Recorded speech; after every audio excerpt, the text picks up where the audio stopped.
الحمد لله نحمده ونستعينه ونستغفره ونؤمن به ونتوكل عليه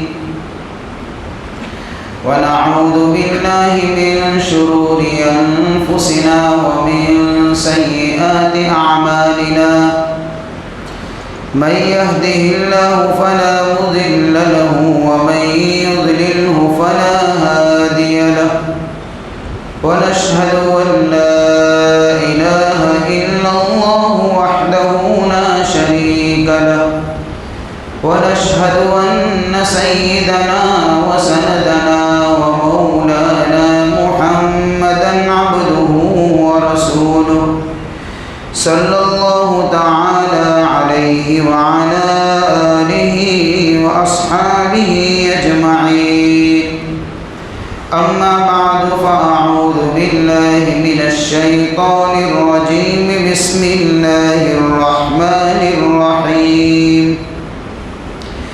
أم تريدون أن تسألوا رسولكم كما سئل موسى من قبل ومن يتبدل الكفر بالإيمان فقد ضل سواء السبيل صدق الله مولانا العظيم ام تريدون کیا تم چاہتے ہو ان تسألو کہ تم سوال کرو رسولکم اپنے رسول سے کما سئل جیسا کہ سوال کیا گیا موسیٰ علیہ السلام سے من قبل اس سے پہلے وَمَن يَتَبَدَّلِ الْكُفْرَ اور جو کفر کو لے گا بالایمان ایمان کے بدلے میں فقد ضل بس حقیقت یہ ہے کہ وہ گمراہ ہو گیا سواء السبیل سیدھے راستے سے۔ یہ ہے سورۃ البقرہ آیت نمبر 108۔ یہ کل کی مجلس کے اندر اس آیت کی تلاوت کی گئی تھی اور اس کا ترجمہ بھی کیا گیا تھا، لیکن وقت نہیں بچا تھا، اس لیے اس کی وضاحت آپ کے سامنے نہیں آئی تھی۔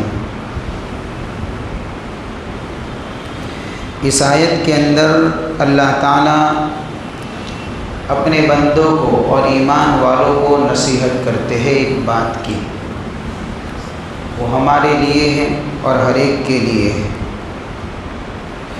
وہ بات یہ ہے کہ کل گزشتہ مجلس کے اندر یہ بات آئی تھی کہ اہل کتاب اور یہود کی طرف سے مختلف سوالات یہ لوگ اٹھایا کرتے تھے، اور ان کے سوالات اٹھانے کا مقصد صرف اور صرف کمزور ایمان والوں کو شک اور شبہے میں ڈالنا تھا، باقی کوئی مقصد نہیں تھا۔ اب اس آیت کے اندر ایمان والوں کو کہا جاتا ہے کہ ایمان والوں کو چاہیے کہ وہ لوگ ایسے لوگوں کے سوالات کے شوشے لے لے کر دلوں کے اندر شبہ اور شکوک کو پیدا کر کے وہ اپنے نبی سے ایسے سوالات نہ کیا کرے۔ ان کا مسئلہ الگ ہے، ایمان والوں کا مسئلہ الگ ہے۔ ان کا تو کام ہی یہ ہے کہ ایسے سوالات کر کے لوگوں کو شک میں ڈالنا، شبہے میں ڈالنا اور پریشان کرنا، اور ایمان والوں کا کام کیا ہے کہ آپ علیہ الصلوۃ والسلام کی باتوں کو اور قرآن کی باتوں کو دل و جان سے تسلیم کرنا۔ لہذا ایسے مختلف سوالات کرنا جس کی وجہ سے خود سوال کرنے والا بھی پریشان ہو، جس کو سوال کیا گیا ہے وہ بھی پریشان ہو، یہ نامناسب ہے، اچھی چیز نہیں ہے۔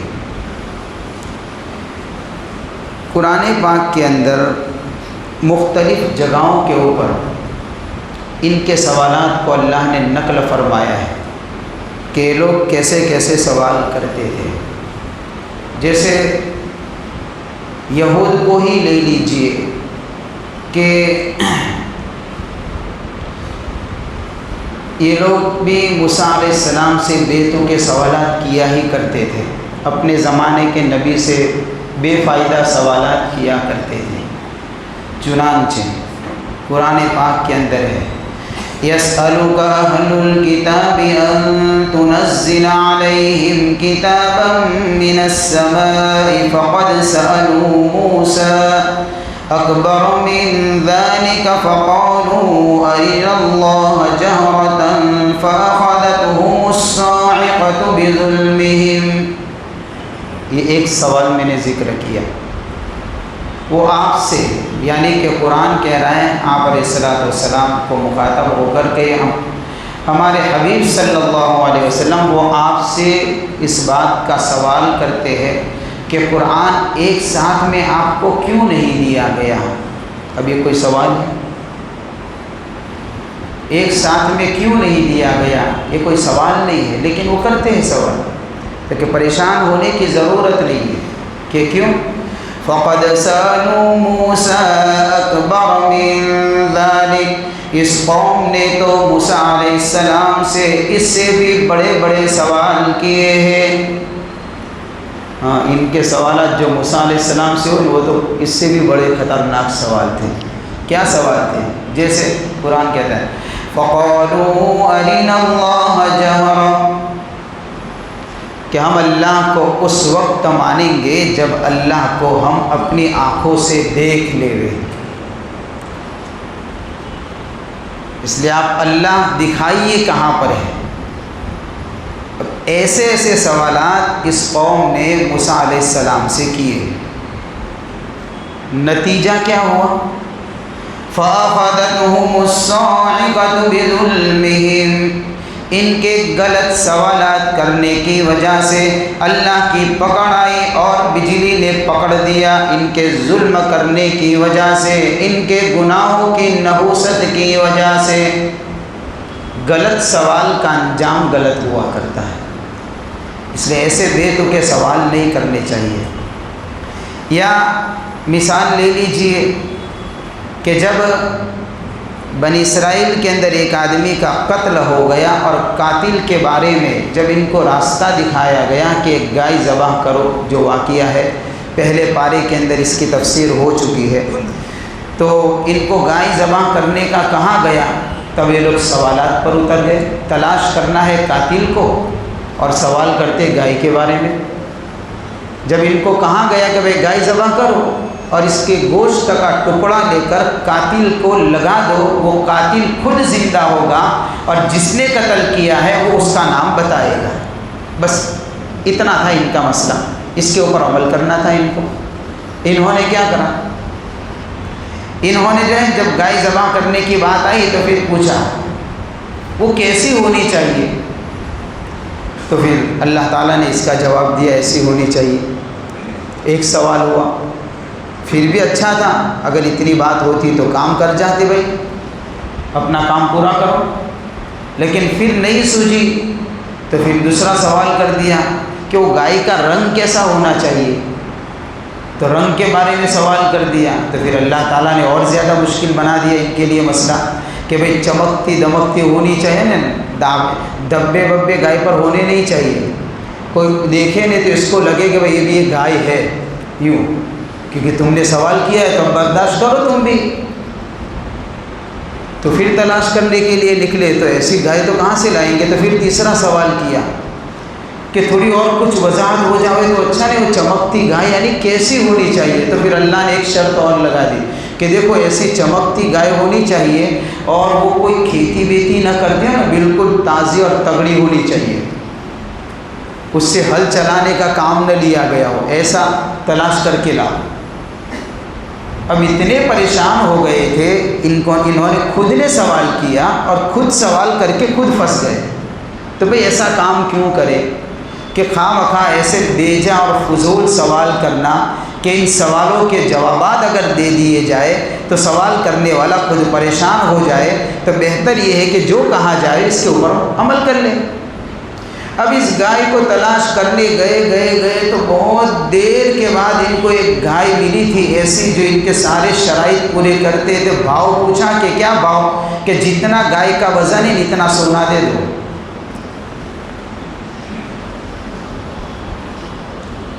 یہ سوال کا انجام ہوا۔ جتنا گائے کا وزن ہے اتنا سونا دے دو۔ تو خیر جس کی گائے تھی وہ تو مالا مال ہو گیا، اور لکھا ہے مفسرین نے کہ جس آدمی کے پاس گائے ملی تھی وہ آدمی بڑا نیک آدمی تھا، اس کا باپ بھی بڑا نیک تھا، ان کے گزران کا کوئی راستہ نہیں تھا، اس کی ماں کا خدمت گزار تھا، ماں کی خدمت کا صلہ یہ دیا کہ اس کی گائے کے بدلے میں اللہ نے گائے کے وزن کے برابر سونا بھر کر دیا ہے۔ یہ ماں باپ کی خدمت کا صلہ ہے۔ جو ماں باپ کی قدر کرے گا اللہ اس کے رزق کے اندر برکتیں عطا فرمائے گا، یہ بات طے ہے۔ اور جو علماء کی خدمت کرے گا اللہ اس کے علم میں برکت عطا کرے گا، یہ بات طے ہے۔ اس لیے جو اپنے رزق میں برکت چاہے اس کو چاہیے کہ ماں باپ کی قدر کرے، خدمت کرے، اور جو چاہے علم کے اندر برکت تو چاہیے کہ علماء کی قدر کرے، تو ان کے علم میں برکت ہوگی۔ تو یہ ایسے سوالات تھے ان کے، اور اسی طریقے سے سوالات کیے تھے کفار مکہ نے حضور پاک صلی اللہ علیہ وسلم سے۔ جیسے ان کے سوال 15ویں پارے کے اندر ایک جگہ پر ذکر فرمائے، ان کے بھی بڑے عجیب سوالات ہیں۔ وَقَالُوا لَن نُؤْمِنَ لَكَ حَتَّى تَفْجُرَ لَنَا مِنَ الْأَرْضِ يَنبُوعًا، وہ کہہ رہے تھے کہ ہم ایمان نہیں لائیں گے یہاں تک کہ آپ زمین کو پھاڑ کر اس میں سے چشمے جاری کر دو۔ یہ اپنا مطالبہ رکھا کفار مکہ نے، مشرکین مکہ نے حضور پاک صلی اللہ علیہ وسلم سے۔ دوسرا مطالبہ، او تکون لک جنۃ من نخیل وعنب فتفجر الانہار خلالها تفجیرا، یہ دوسرا مطالبہ۔ یا پھر ہمارا سوال یہ ہے کہ آپ کے پاس بڑا بہترین باغ ہو، کھجور کا بھی، انگور کا بھی، اور بیچ میں سے میٹھے پانی کی نہر جاری ہو، ایسا کر کے دکھاؤ تو ہم ایمان لائیں گے۔ اب اس کا تم کو دعوت دی جاتی ہے ایمان لانے کی، تم مطالبہ کرتے ہو ایسی چیزوں کی کہ ایسی وادیاں ہونی چاہیے، ایسے باغات ہونے چاہیے، تو یہ کیا لگایا ہے؟ تیسرا، او تسقط السماء كما زعمت علينا كسفا، یا تو پھر آپ کہتے ہیں کہ آسمان گر جائے گا اگر ہم ایمان نہ لائیں گے، تو گرا دو ہے، ہم کہتے تو ہے سامنے سے۔ اب یہ سوال اتنا سخت سوال کرتے تھے لوگ۔ یا پھر او تأتی باللہ والملائکۃ قبیلا، یا پھر ہم ایمان نہیں لائیں گے اس وقت تک، کب تک؟ جب تک اللہ خود اپنے فرشتوں کی جماعت کے ساتھ میں نہ آ جائے اور ایک ایک فرشتہ کہے یہ رب ہے، اس کو مانو۔ آنکھوں سے ہم دیکھ نہ لے، یعنی جو سوال یہود نے موسیٰ علیہ السلام سے کیا تھا وہی سوال مشرکین مکہ نے حضور سے کیا تھا کہ اللہ کو دیکھ لے، اللہ خود آ کر ہم کو بتائے کہ بھئی ہم یہ میرے یعنی کہ حضرت محمد صلی اللہ علیہ وسلم وہ میرے نبی ہیں، اور ان کو جو قرآن دیا جا رہا وہ میری کتاب ہے، لہذا تم قبول کرو۔ اور اللہ جب یہ کہے تو پھر ایک ساتھ فرشتے تائید کرے کہ بالکل صحیح بات ہے، قبول کرو، تو تمہاری ضرورت تھوڑی ہے قبول اس طریقے سے تم کو کہیں گے۔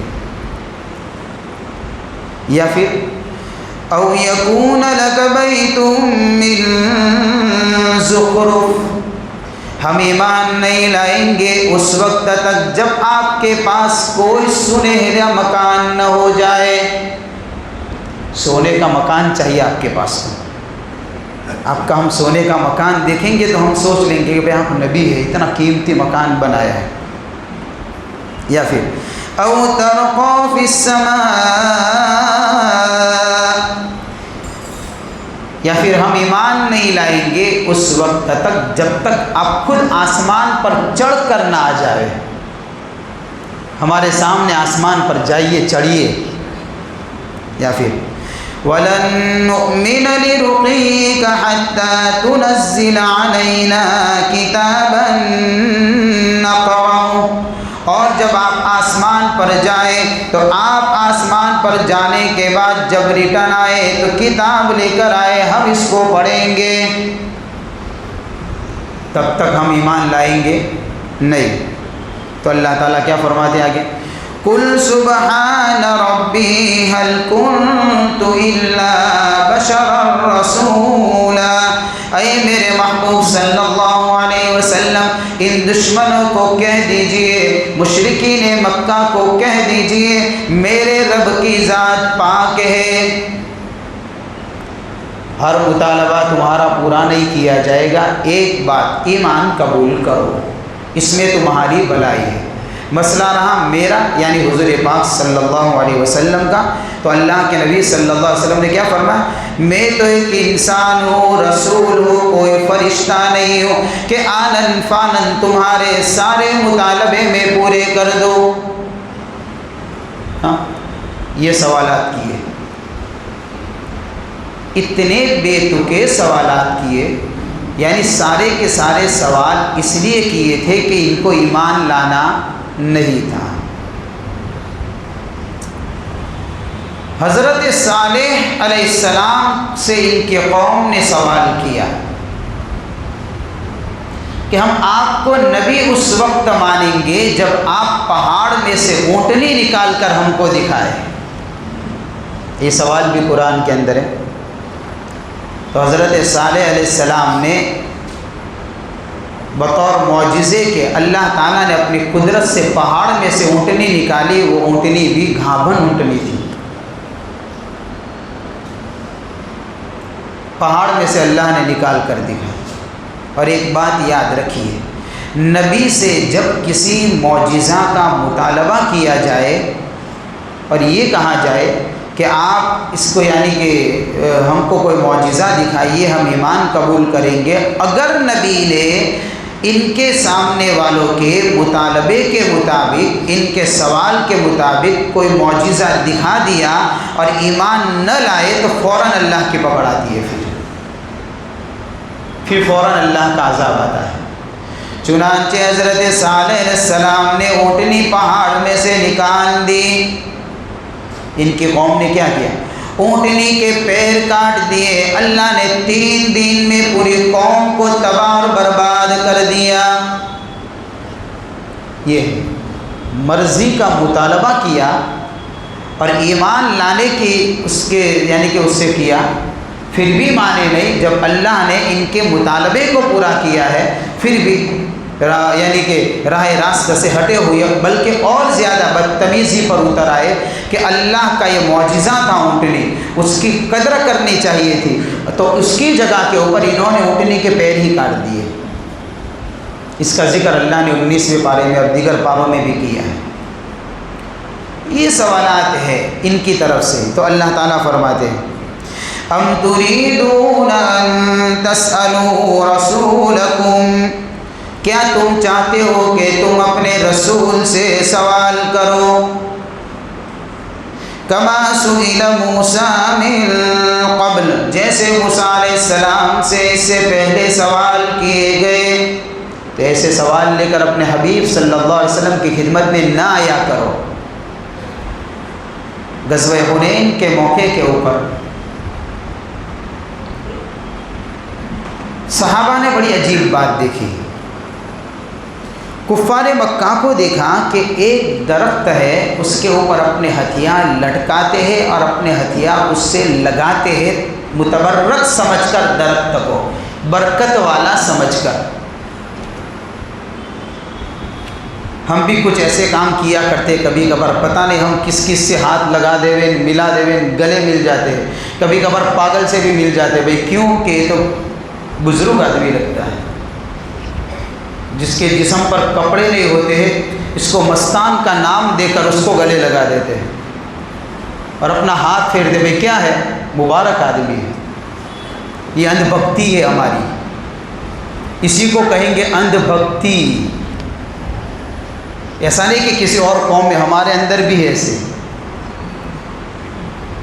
تو یہ کفار مکہ جو تھے، اس درخت کو جو تھا ایک، اس کو بڑا مبارک سمجھتے تھے اور اس کے اوپر اپنے ہتھیار لگاتے تھے اور لٹکاتے تھے کہ بھائی اس کے ذریعے سے ہمارے ہتھیاروں میں یعنی کہ کچھ چمتکاری طاقت پیدا ہو جائے گی، وغیرہ وغیرہ جو بھی ان کے خیالات ہو۔ صحابہ نے جب یہ منظر دیکھا تو حضور پاک صلی اللہ علیہ وسلم سے کہا کہ یا رسول اللہ ہمارے لیے بھی کوئی ایسی مبارک جگہ ہونی چاہیے۔ تو اللہ کے نبی صلی اللہ علیہ وسلم نے فرمایا سبحان اللہ، اللہ کی ذات پاک ہے، کیا سوال کر بیٹھے میرے صحابہ، کیا سوال کر بیٹھے؟ تمہارا سوال تو وہی ہے جو موسیٰ علیہ السلام سے اس کے قوم نے کیا تھا۔ تمہاری مثال ایسی ہو گئی یہ سوال کر کے، کیا کیا تھا؟ وَجَاوَزْنَا بِبَنِي إِسْرَائِيلَ الْبَحْرَ فَعَتَوْا عَلَىٰ قَوْمٍ يَعْكُفُونَ عَلَىٰ أَصْنَامٍ لَّهُمْ قَالُوا يَا مُوسَى اجْعَل لَّنَا إِلَٰهًا كَمَا لَهُمْ آلِهَةٌ قَالَ إِنَّكُمْ قَوْمٌ تَجْهَلُونَ۔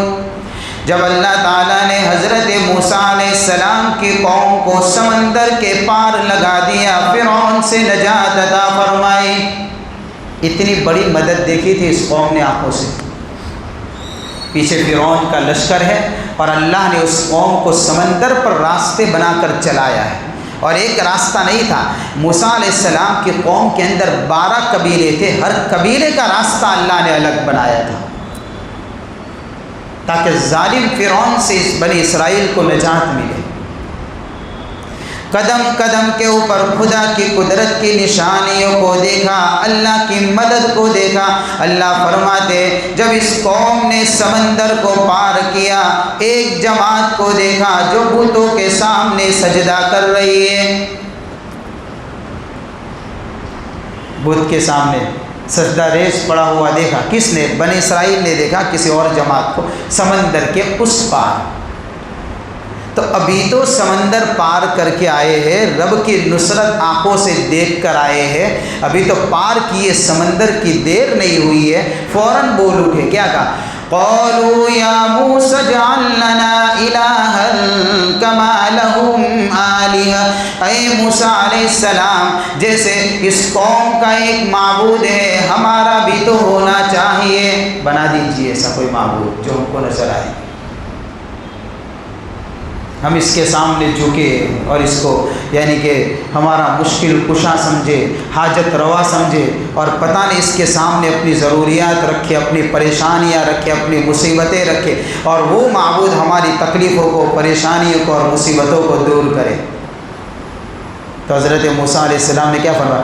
قال انکم قوم تجہلون، تم سے بھی بڑی کوئی قوم جاہل ہو سکتی ہے۔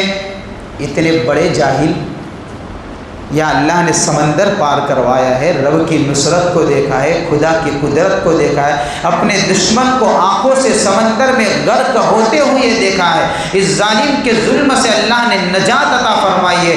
ایسے قدم قدم کے اوپر خدا کی نصرت دیکھنے کے باوجود ابھی اس فکر میں پڑے ہو کہ ہمارا معبود بھی ہونا چاہیے کہ اس کے سامنے ہم سجدہ کریں، تو تمہاری جہالت کی تو حد ہو گئی، حد ہو گئی، اتنے بڑے جاہل۔ یہ کہا حضرت موسیٰ علیہ السلام نے۔ تو اللہ کے نبی صلی اللہ علیہ وسلم نے صحابہ سے یہی بات کہی کہ تم نے بھی درخت کا مطالبہ کر کے اس مثال کو قائم کر دیا کہ جیسے موسیٰ علیہ السلام کی قوم نے مطالبہ کر دیا تھا، تو تمہارے اندر اور موسیٰ کی قوم کے اندر فرق کیا رہا؟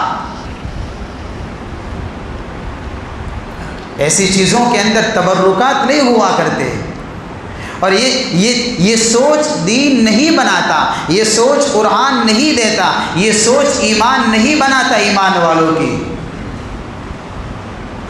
کہ جو آیا اس کو مبارک سمجھ لیا، جس درخت کو دیکھا اس کا طواف کرنا شروع کر دیا، جس کو دیکھا اس کے پیر پڑنے شروع ہو گئے۔ یہ جاہلانہ سوچ ہے، یہ دینی سوچ نہیں ہے۔ کیوں ایسی سوچ پیدا ہوتی ہے؟ یہ غلط سوالات کی وجہ سے۔ ہاں دیکھیے غلط سوال کا نتیجہ کیا ہوتا ہے۔ اللہ تعالیٰ نے قرآن پاک میں ایک دوسری جگہ پر بھی فرمایا ہے، یا ایھا الذین آمنوا لا تسألوا عن اشیاء ان تبد لکم تسؤکم۔ اے لوگوں تم ایسے چیزوں کے سوالات نہ کیا کرو کہ اگر وہ چیزیں کھل کر اور ظاہر ہو کر تمہارے سامنے آ جائے تو پھر تم کو ناگوار گزرے۔ یہ دوسری جگہ کے اوپر 7ویں پارے میں اللہ نے یہ بات کہی ہے۔ چنانچہ حضرت ابو ہریرہ رضی اللہ تعالیٰ عنہ کی روایت ہے کہ ایک مرتبہ رسول اللہ صلی اللہ علیہ وسلم آپ کا چہرہ انور غصے سے سرخ تھا، مسجد میں تشریف لائے۔ اللہ کے نبی صلی اللہ علیہ وسلم منبر شریف کے اوپر تشریف فرما ہوئے، بیچ میں سے ایک آدمی کھڑے ہو گئے، پوچھ لیا، سوال کر دیا۔ آپ علیہ الصلوۃ والسلام سے پوچھا، یا رسول اللہ میرا ٹھکانہ کہاں ہے؟ اللہ کے نبی صلی اللہ علیہ وسلم غصے کے اندر تھے، حضور نے فرما دیا دوزخ میں ہے۔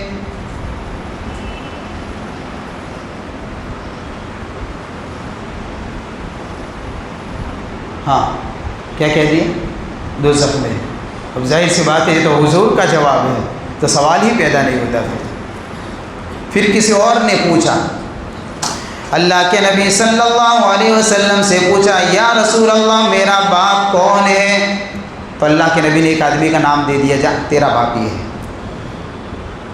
اور ایک بات یاد رکھیے، حضور چاہے غصے میں ہو لیکن آپ کی زبان مبارک سے بات حق ہی نکلتی ہے۔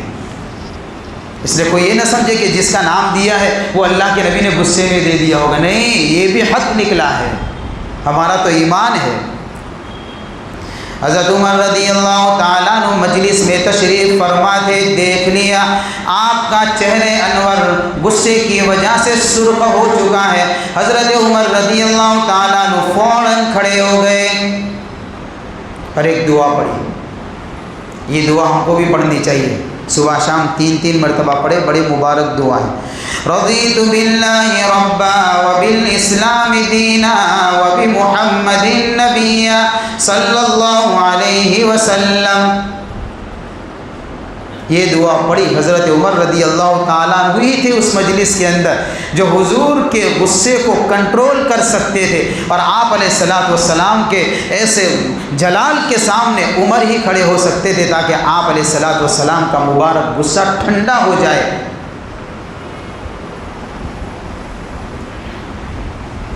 فوراً حضرت عمر رضی اللہ تعالیٰ عنہ نے دعا پڑھی، اور اللہ کے نبی صلی اللہ علیہ وسلم نے پھر ایک بات فرمائی کہ میں جتنا کہوں اتنا کرو، بیچ میں زیادہ باتیں پوچھا نہ کرو۔ یہ بات آپ علیہ الصلوۃ والسلام نے پھر فرمائی۔ کیا کہا؟ میں جتنا کہوں اتنا کرو، ہاں زیادہ باتیں بیچ میں پوچھا نہ کرو۔ اس لیے ایک صحابی کے متعلق آتا ہے کہ جب حج فرض ہو گیا تو کسی نے حضور پاک صلی اللہ علیہ وسلم سے پوچھ لیا کہ یا رسول اللہ صلی اللہ علیہ وسلم یہ جو حج فرض ہوا ہے وہ ہر سال فرض ہے؟ اللہ کے نبی صلی اللہ علیہ وسلم نے جواب نہیں دیا، خاموش رہا۔ پھر دوسری مرتبہ پوچھا کہ ہر سال فرض ہے؟ پھر آپ خاموش رہے۔ پھر تیسری مرتبہ پوچھا تو آپ علیہ الصلوۃ والسلام نے غصے میں کہا کہ اگر ہاں کہہ دوں تو ہر سال فرض ہو جائے گی، کرو گے؟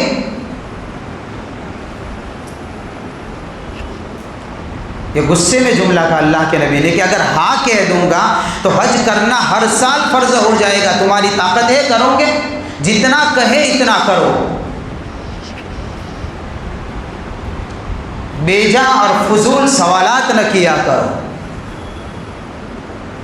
یہ فوراً آپ علیہ الصلوۃ والسلام نے یہ بات کہی۔ دیکھیے اس آیت سے ہمیں بھی سبق ملتا ہے کہ ہم بھی دین کی باتوں میں بیجا اور فضول سوال نہ کریں۔ ہو سکتا ہے کوئی بیچ میں کسی کو اعتراض ہوئے، سوال ہوئے کہ بھئی ہم نے تو سنا ہے اور سب نے نہ سنا ہو تو کسی نے تو ضرور سنا ہوگا کہ سوال کرنا تو آدھا علم ہے۔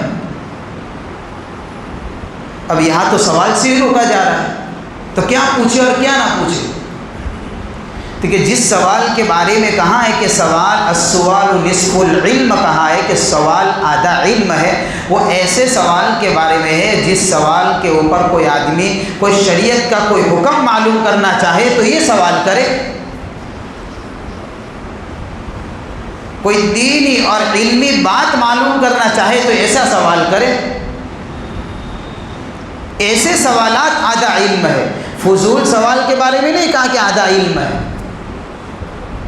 اب فضول سوال کی ایک مثال دے دو، جیسے بہت سی مرتبہ لوگ پڑھ جاتے ہیں تحقیق کے اندر، اصحاب کہف کی غار وہ کتنے لوگ تھے، ان کا کتا کیسا تھا، اس کا کلر کیسا تھا، تو بھائی کتے کا کلر معلوم کر کے تم کو کون سا عمل کرنا ہے؟ اس سلسلے میں نہ قرآن نے کوئی بات کہی ہے، نہ صحیح حدیثوں کے اندر نہیں ہے، اور اس کے ساتھ میں نہ کوئی عمل کا تعلق ہے، تو پھر ایسا سوال کرنا کیا فائدہ؟ یہ ہے بیجا اور فضول سوال۔ حضرت مفتی تقی عثمانی دامت برکاتہم العالیہ فرماتے ہیں کہ ایک آدمی نے حضرت سے سوال کیا کہ حابیل اور قابل جو دو بھائی تھے، تو ایک بھائی نے دوسرے بھائی کو قتل کر دیا۔ کیوں قتل کیا؟ ایک لڑکی کے عشق کے اندر قتل کر دیا تھا۔ تو سوال کرنے والا حضرت سے سوال کرتا ہے کہ حضرت اس لڑکی کا نام کیا تھا؟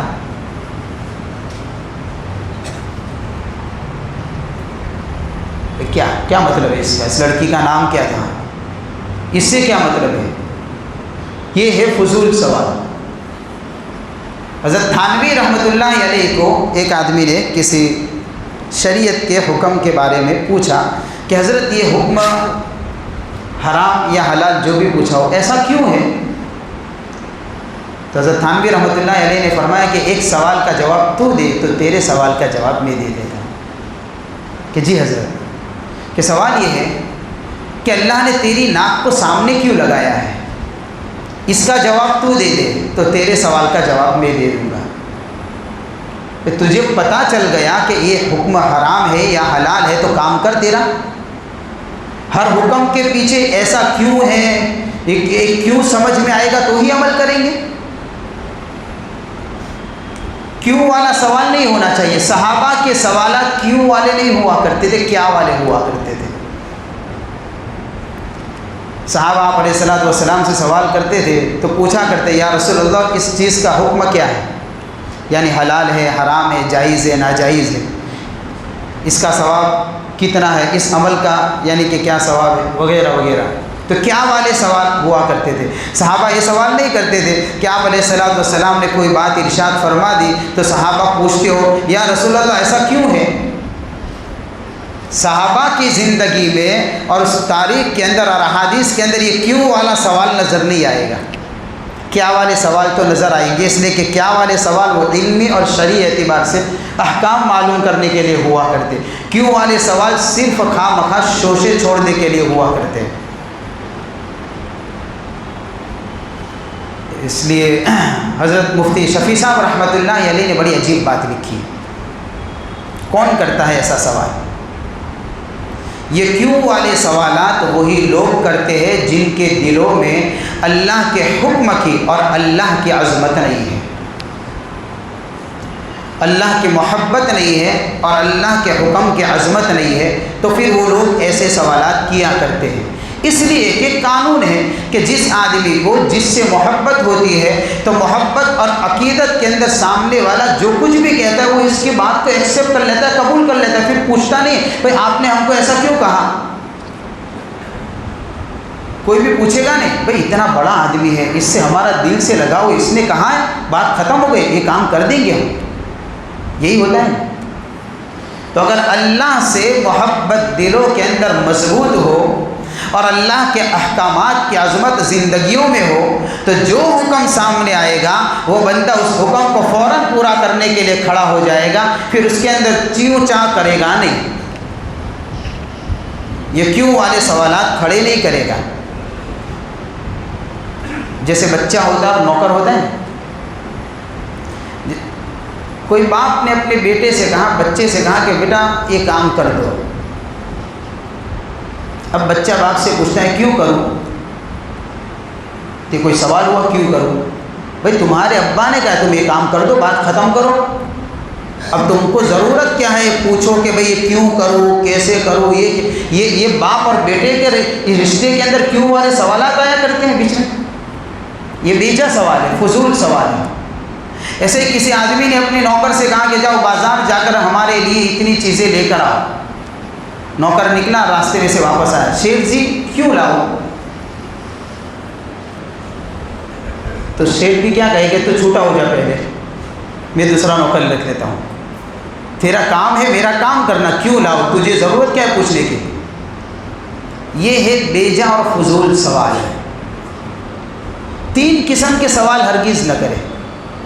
ایک سوال ایسا کبھی بھی نہ کرے جس سوال کا تعلق عملی زندگی سے نہ ہو، نہ کرے ایسا سوال. کسی بھی عالم دین سے ایسا سوال نہ کرے جس کا تعلق عمل کے ساتھ میں نہ ہو. کیوں کرتے ایسے سوال؟ دوسرا، ایسا سوال بھی نہ کرے کہ جو واقعہ، جو حالات ہم پر ابھی تک نہ پیش آئے ہیں اور نہ ابھی ہم اس کے بارے میں جانتے، اور خواہ مخواہ کے فرضی مسائل بنا کر اور فرضی چیزیں دماغ کے اندر گھڑ گھڑ کر آ کر سوال کرنا تو کیا ضرورت ہے؟ کہ تجھے کوئی ایسا معاملہ پیش آئے تو سوال کریے نا. جب کوئی ایسی حالت پیش نہیں آئی، جب ایسا واقعہ پیش نہیں آیا اپنی ذات کے اوپر، تو جو واقعہ پیش نہیں آیا ایسے واقعے کے متعلق سوال کرنا بھی فضول ہے. یہ بیکار سوال ہے.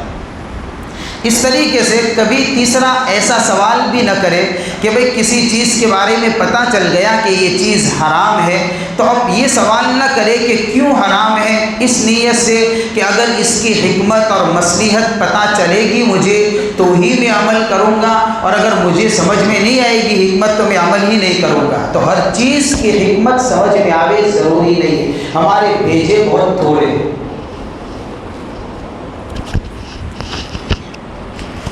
ہر چیز کی مصلحت اور حکمت کا سمجھنا ہمارے دماغ اور ہمارے عقل کا کام نہیں ہے. اس لیے ہم ہر حکمت، ہر مصلحت کو سمجھ نہیں سکتے. اب اس کی مثال دے دوں میں. جیسے چمڑے کے موزے پر مسح کیا جاتا ہے. یہاں تو چونکہ ٹھنڈی کم پڑتی ہے، اس لیے ہو سکتا ہے بہت سارے لوگوں کو اس مسح کا علم نہ ہو، اور بہت سارے لوگ جانتے بھی ہوں گے. ٹھنڈی کے موسم کے اندر جب انتہائی شدید ٹھنڈی پڑتی ہے، جن علاقوں کے اندر ٹھنڈا موسم ہوا کرتے، ان علاقوں کے اندر یہ رخصت دی ہے فقہا نے اور مفتیان کرام نے کہ بھئی ایک مرتبہ وضو کر کے موزے پہن لیجئے چمڑے کے، پھر اس کے بعد دوبارہ جب وضو کریں گے تو آپ کو پیر دھونے کی ضرورت نہیں ہے، دھونے کی جگہ پر آپ پیر کے اوپر مسح کر لیجئے. یہ مسئلہ ہے. اب ذرا دیکھیے، ہم چلتے ہیں تو مٹی کہاں لگتی ہے؟ پیر کے نیچے لگتی ہے. مسح کہاں ہوتا ہے؟ اوپر ہوتا ہے. اب اگر کوئی کہے کہ اوپر کیوں ہوتا ہے، مٹی تو نیچے لگتی ہے، میں تو نیچے ہی مسح کروں گا. وہ تجھے شریعت نے جو حکم دیا ہے اسی کے مطابق کام کرنا. اپنی عقل کے گھوڑے تھوڑی دوڑانے دیں. آدمی اپنی عقل سے ہر حکم کو نہیں سمجھ سکتا ہے. اس لیے بیجا سوالات کرنا اور بیجا فضول باتیں اور مطالبے کرنا کسی عالم دین سے بھی یہ بھی صحیح نہیں ہے. بہت سارے لوگ سوال کرتے ہیں، نہ موقع دیکھتے ہیں، نہ محل دیکھتے ہیں، نہ وقت دیکھتے ہیں، راستے میں کھڑے ہو کر سوال کر دیتے ہیں. یہ سب سے بڑی دلیل ہے کہ آپ کے دل کے اندر جس حکم کے متعلق پوچھنے آئے ذرہ برابر عظمت نہیں ہے. یہ تو آپ کو مولانا راستے میں مل گئے تو پوچھ لیا، ورنہ آپ پوچھتے بھی نہیں. کافی لوگوں کا تو معمول ہوتا ہے ایسا کہ راستے میں ہی پوچھیں گے، وقت نکال کر پوچھتے نہیں. اب یہ طریقہ بھی غلط ہے. جہاں موقع ملا، جس طریقے سے موقع ملا، اس طریقے سے آدمی اپنی مرضی سے. اور ایسے فضول سوال بھی ہوتے. ایک مرتبہ میرے اوپر ایک حضرت کا فون آیا تھا، وقت لمبا وقت ہو گیا، بڑا عجیب سا سوال کیا. اب میں بھی ایک دم سے چونک گیا کہ ایسے بھی لوگ سوالات کرتے ہیں، ان کے بھی جوابات اب تو ڈھونڈنے پڑیں گے ہم کو بھی. انہوں نے سوال کیا کہ مجھے جو ہے بچپن کے اندر فلانے کھلونے مجھے پسند تھے، تو مجھے جنت میں وہ کھلونے ملیں گے؟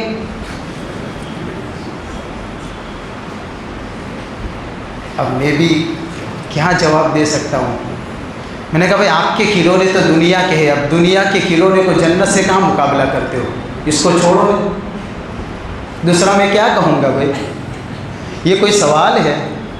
تو ایسے فضول سوالات شریعت نے روکا ہے، بیکار سوال نہ کریے، کام کا سوال کرو اور وقت دیکھ کر سوال کریے کہ مجھے کیا مسئلہ پیش آیا ہے، کس طریقے سے مجھے سوال کرنا، شارٹ بات اتنا ہی کافی ہے، مختصر سا سوال ہو، مختصر سا جواب ہو۔